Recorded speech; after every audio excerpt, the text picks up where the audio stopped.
Hey everyone. So, do you want to know what I found out when I started my research into how in the world am I going to start this TED Talk today? I wasn't sure how to do it, so I looked it up, okay? Don't be mad at me. And I found that some of the best and most memorable TED Talks start with the question thing.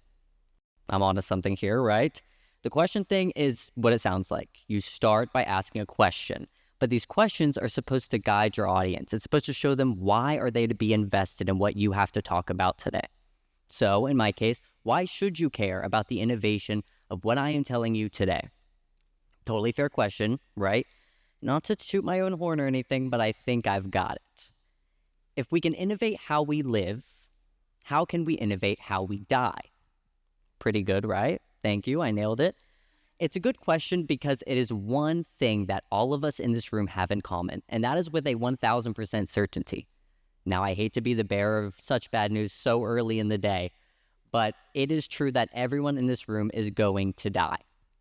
But don't let me lose you just yet, because that is actually where things get interesting. Because how we handle death says a lot about how we live. It is so good to see everyone here today.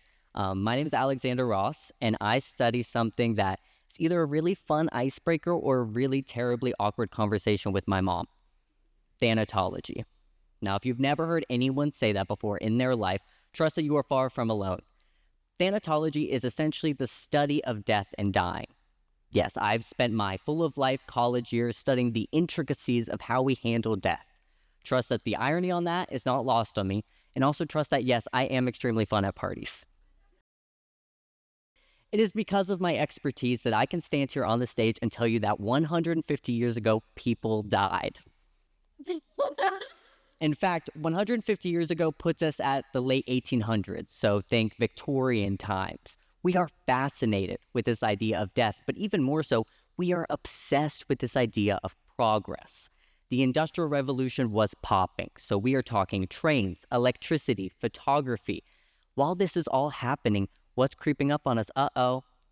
Death. That's right. Death is happening in the background this entire time. That's kind of how it goes. And so while we are changing, death is changing with us.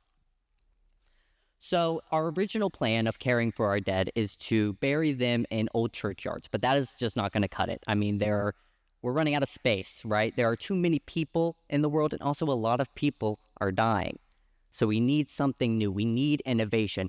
And bam, guess what? We get it. Landscaped cemeteries. It's a fantastic idea because we can bury our dead here and they look like parks.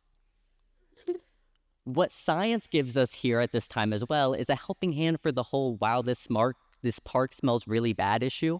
So we get embalming, which is great and fantastic. So we get embalming here, right? Which is great. Right. Okay.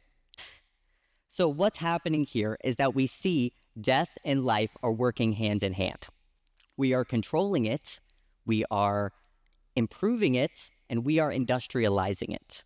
No longer is death something, and we are industrializing it. No longer is, one second, I'll get there. No longer is burial a ritual in the way that it once was. No, in fact, that is someone's occupation, and that'll be 100 USD. Yeah, 100 US dollars back then is a few thousand today. And I don't know about you, but I don't have a few thousand laying around anywhere. So, we need to change. This is getting super expensive. Please welcome to the stage cremation. Now, cremation may not sound all that fun and exciting to you, but guess what U.S. state originated this hot new trend? That's right, us. 1867, Washington, Pennsylvania, the very first crematory ever in North America. Cremation is exciting, and people like it because it is cleaner, it is faster, it is cheaper. I mean, this is huge, and we see. This is huge. We see that cremation. Okay, we'll get there. Hold on.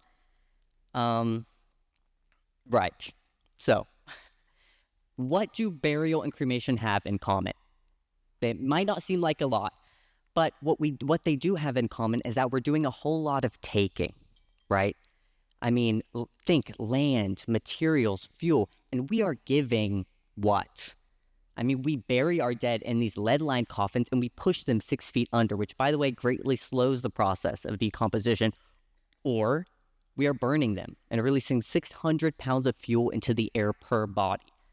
Now if you just had that moment where you're like, hey, wait, there is something here, congratulations. We're about halfway through all the talks and the spirit of innovation is within you. I can see it.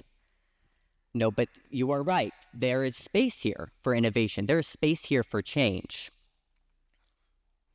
Human composting, sometimes referred to as natural organic reduction, or NOR, is actually a pretty straightforward process. What is done here is that the body is placed in a container that is set to about 150 degrees Fahrenheit. With the body, we place natural materials, so things like alfalfa, wood chips, straw. The body and the straw decompose, and over about 5 to 7 weeks, we get this soil that is rich with nutrients out of what was once a body. We can see here the way in which we are giving and we are taking. So why does that matter? Why does it matter now, right? What is dying and what could it be?